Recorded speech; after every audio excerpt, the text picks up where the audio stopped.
Tapos ito, may mga okra din ako dito. Tignan nyo, may bunga na siya. Hey fam, this is my garden update after 2 months of planting different types of vegetables, flowers here in northwestern Ontario, specifically in Thunder Bay. Yan. This is my marigold. And then that's my garden. Basically, I have 3 plots. And then that's my cabbage. These are my healthy lettuce, which I'm gonna harvest today. Magiging baka na tong tao na to. Tapos my eggplants hanggang dun sa dulo. Tapos right beside of the eggplants are my cherry tomatoes. Tignan nyo naman. Tapos dito isang sunflower na naman. Madami akong tinanim na sunflower. Tapos very excited ako dyan kasi nga bibigyan ko ng mga bulaklak yung mga matatanda. Ayan. Nagtanim ako ng madami kasi not for my own consumption but just some of them. Ang original plan ko talaga is magtanim ng madami and then donate it to one of the foundation here in Thunder Bay who will provide hot meals sa mga homeless, yung mga nahihirapan sa buhay, ganun. Yan yung mga cherry tomatoes ko madami.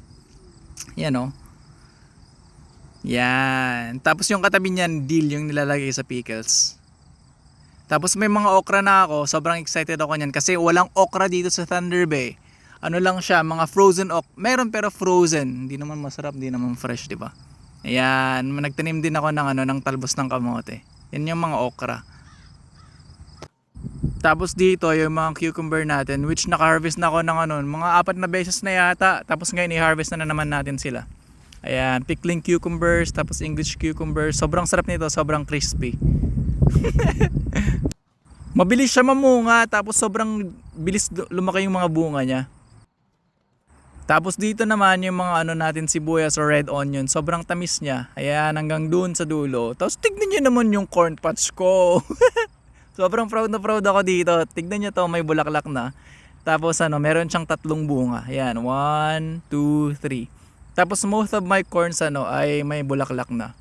Tapos may mga bunga na din sila pero maliliit. This is my sunflower patch. Sana mamunga sila or mag-produce sila ng madaming sunflower para ibigay ko sa mga matatanda. Eto broccoli ko, wala pa ring bunga, hindi ko alam kung bakit. Eto basil, naku makakapagpesto na naman na tayo dito. Yan.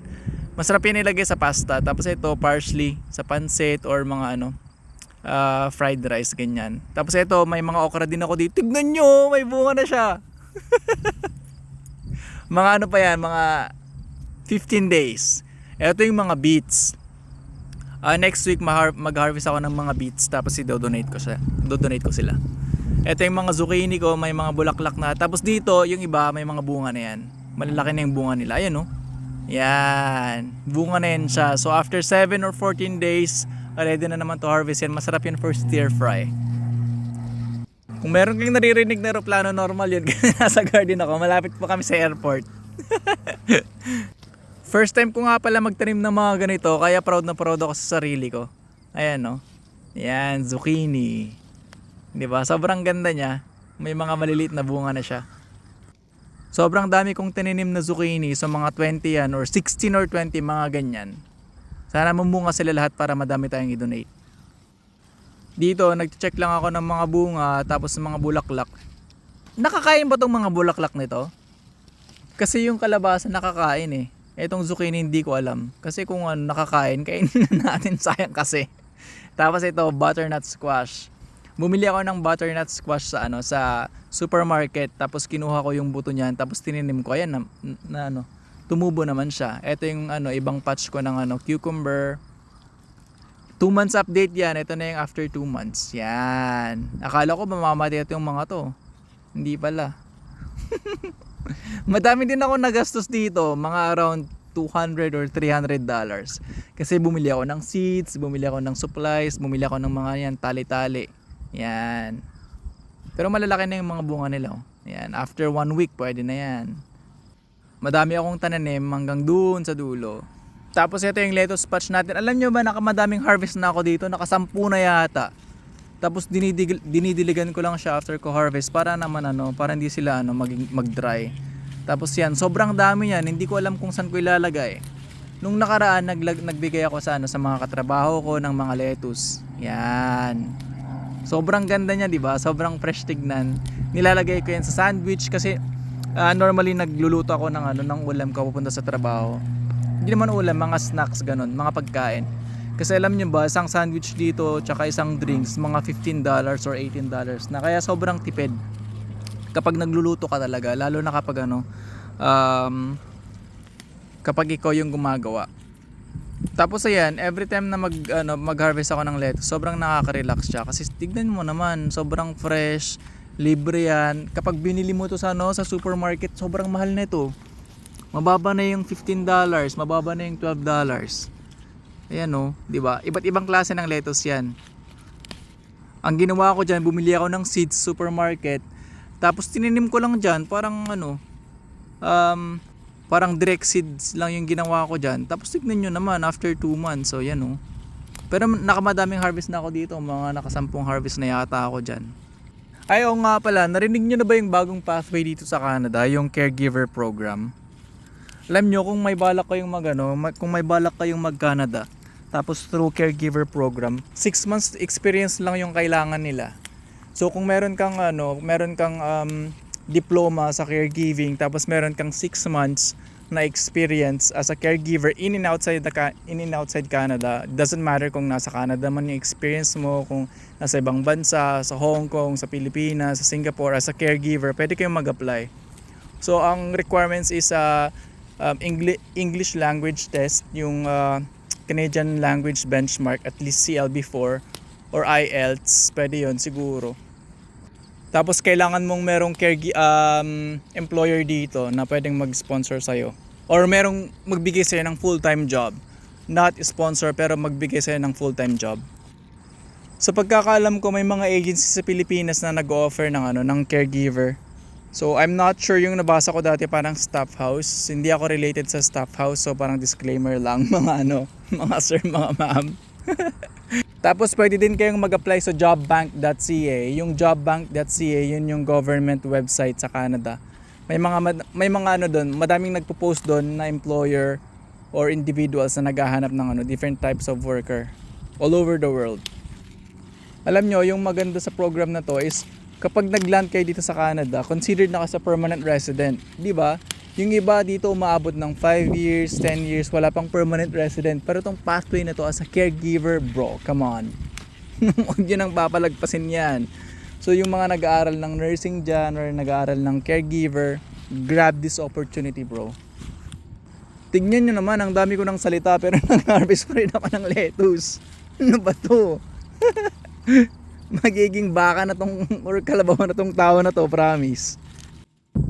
Grab this opportunity from the immigration or from the Canadian government kasi parang 5 years applicable lang siya. So after 5 years, i-reassess siguro nila or discontinue or whatever. Pero ngayon, grab this opportunity kasi once in a lifetime lang to.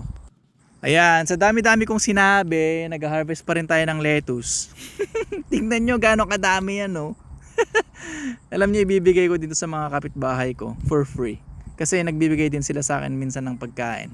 Naka 2 times speed na tong tong video na yan. Pero tignan nyo, hindi pa ako tapos dyan. Sobrang dami kasi niya, promise.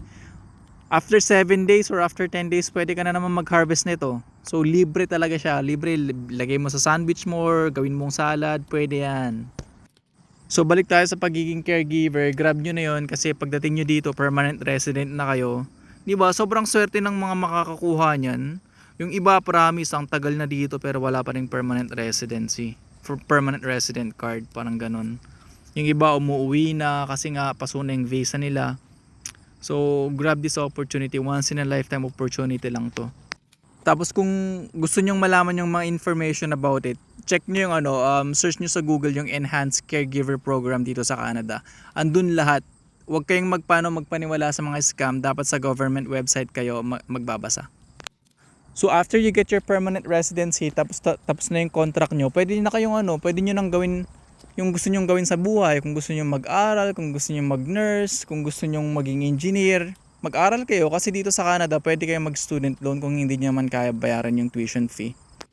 Tsaka normally, sobrang mura lang yung tuition fee ng mga domestic tsaka permanent resident dito sa Canada compare sa mga international student na $18,000 or $20,000 per year yung mga tuition nila. Pero yung mga yung mga locals tsaka PR dito, mga 5,000, may mga $8,000 per year, 'di ba? Sobrang niya, sobrang mura niya. Tapos madaming fundings ang government dito. Kung hindi mo kaya, pwede kang mag-loan. May mga scholarship din dito. Ayan, dito malapit na ako matapos sa lettuce patch. Ang isusunod ko is yung parsley naman tsaka basil.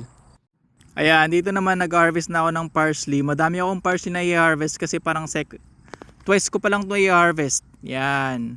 Nilalagay yung parsley sa pansit, mga mga stir fry, ganyan. Tapos sa katabi niyan basil i-harvest ko din mamaya. Ayun tignan nyo, sobrang fresh nyo.